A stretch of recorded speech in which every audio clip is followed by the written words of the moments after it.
This lens has been around for a while. Came out in 2017, but it is a staple in the APS-C community. It has unbeatable value and image quality. People probably don't normally touch on this so early, but in my use case, it's been so important, and that's being, while it isn't strictly weather sealed and you won't find any sort of IP ratings or they'll strictly say it is weather sealed, it does have a gasket on its rear mount, and I found that subjecting it through snow and rain while traveling through Scandinavia in winter, it was perfectly fine. The lens is also mostly plastic, but it has a good heft to it, and I would say that if possible, it's a pretty nice and premium feeling plastic, but it doesn't feel like a toy in your hands. In terms of it being a wide lens, it is quite wide. It's not insane though, it is very marginally wider than what you'd find on most of your smartphones. Most smartphones, like my iPhone, is main camera is 26mm, so this is 24mm full frame equivalents. In terms of distortion, it's pretty minimal on this lens. I've got a lot of sample photos that show people in both the center and edges of the frame, and you can judge for yourself whether you think that it's an issue while taking photos of people. Personally, I haven't found any issues like that. It's great for using for indoor photography, parties, events, really useful, especially when you've got that wide aperture to use in those lower lighting situations. This was an excellent lens to use while traveling, as I found that 24mm to 28mm is really good for just using for everyday sort of shooting while you're getting just streets and landscapes and shooting people while you're at a cafe or at a restaurant and getting photos of the food. And when you combine that with it being F1.4, you're pretty set with being able to use it in winter times as well, when the sun goes down a lot earlier than it does if you're traveling in summer. The only downside is that it is on the bigger side, so I wouldn't really love having this around my neck all day. It's a bit long and heavy. It's something that when I was using it, I would sometimes have it around my neck, and then sometimes I'd be putting it in and out of my Peak Design sling. Still on the bigger side, but a bigger bag size like that, you can easily fit a camera, that lens in, and then maybe one or two other lenses next to it. I found while looking back on a lot of my travel photos and comparing this to when I was using the Fuji 18-55 or the Fuji 23mm f2, this one really stands out in having really, really nice image quality. Whether it's the sharpness, the contrast, or the extra low light capabilities, for some reason this lens just always stood out to me. And I can always pick out a photo when I'm using this lens from those trips. In terms of how sharp it is, I could never wish for it to be any sharper. It's perfect. It does absolutely everything I wanted it to. In terms of chromatic aberrations or color fringing, I don't think I ever noticed a situation where they happened, so at least for me, it was never really on my mind. In terms of value, this lens is incredible.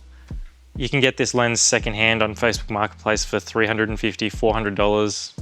You can even get it new sometimes for about $500. That is absolutely insane for what you're getting out of this. APS-C and this series of lenses is probably the only place you're going to be able to get this much image quality and build quality for, now just talking more generally, what is this lens like to use on a day-to-day scenario? It does feel very nice and sturdy. I never really wished for it to have any higher level of build quality or anything like that. It can be a little bit difficult to put in your camera bag. As I said, it is pretty long, probably about as wide as any other APS-C lens. You're probably gonna have a bit of trouble squeezing this into a 3 to 4 litre sort of camera bag or sling. And similar to that, it will be a bit of a strain around your neck if you're trying to carry it around on your neck with a strap all day, so just consider that. This lens also doesn't have an aperture ring, but that's only really going to be an issue if you're putting this on a Fuji body where most of the Fuji lenses have an aperture ring. This could be a make it or break it for some people, but to be honest, it didn't really bother me too much. The focus ring is really quite nice to turn, and it is very large, but on the Fuji system at least, I don't enjoy using manual focus, especially because it's one focus by wire and then it's non-linear focus. I just find that the responsiveness is kind of all over the shop, and it never really does quite what you expect it to do, especially if you're trying to do manual focus pulls to do a cinematic sort of shot. A big lens like this, it will kind of make you stand out a little bit.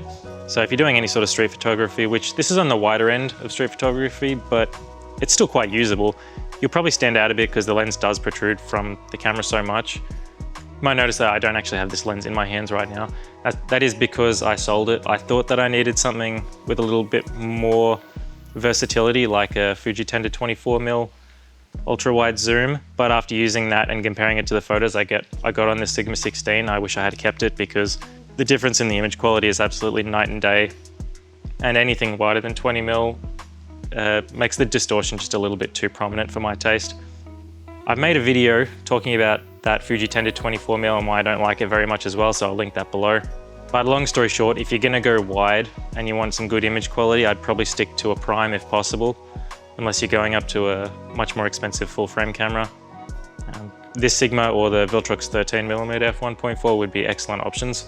And similarly, when traveling, when you adjust for crop factors on the Fuji system, the 24mm becomes a little bit tighter than I'd like sometimes. 20mm is pretty ideal. I ended up getting a Osmo Pocket 3 that is pretty perfect for that sort of situation. Why did I sell this lens? Well, maybe because I bet all my money on the Sydney Swans to win the grand final and I needed to sell it to pay for rent. But as I said before, it's probably not the best lens to do that for since it's such a value bargain. In terms of limitations, I've mentioned the size and weight, so I don't really want to harp on that too much more. I've never really found any autofocus specific problems with this lens. It's excellent for photos. I can't say that I ever remember hearing the sound of the autofocus motor either. At least on the Fuji system, but that's probably more of a Fuji system problem. I found that the video autofocus did do a little bit of hunting, but in photos it was practically perfect. And overall, I'd say this is an excellent complementary lens.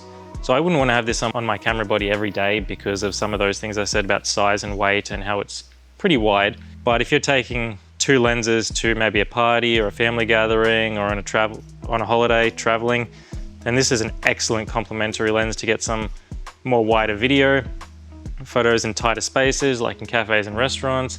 It would really suit a more standard zoom or a 50mm equivalent. Be perfect for that. In terms of the image quality, even though this is a 24mm lens, which is fairly wide, it goes to f1.4 and on APS-C, you can still really get quite out of focus backgrounds and they look very pleasing. I am no master of judging if bokeh looks good or not, but I always found that it looked pretty nice.